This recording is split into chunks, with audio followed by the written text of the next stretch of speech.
البارح في مدينة أولاد تيمة وقع واحد المشهد اللي دار ضجة في السوشيال ميديا. شحال من واحد تفاجأ من اللي شاف فلوس كيطايروا من فوق السطوح. القصة بدات منين تشدوا شفارة في حالة تلبس بالسرقة، ومن بعد في لحظة فوضى رموا الفلوس من السطح باش يضيعوا الدليل. الفيديو دار البوز والناس باقين كيهضروا على هاد الواقعة الغريبة. 3 أشخاص شابين كيبلغوا 19 و21 سنة وسيدة في 45 سنة تسلوا عبر سطح الجيران إلى مدينة ولاد تيمة محاولين سرقة مبلغ ضخم يقدر ب70 مليون سنتيم.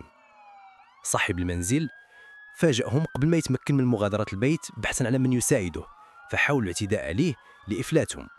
بعد انكشاف أمرهم صعد المتهمون إلى السطح وأخذوا يرمون الأوراق النقدية في الشارع لإلهاء السكان، لكن المفاجأة تحولت إلى فوضى.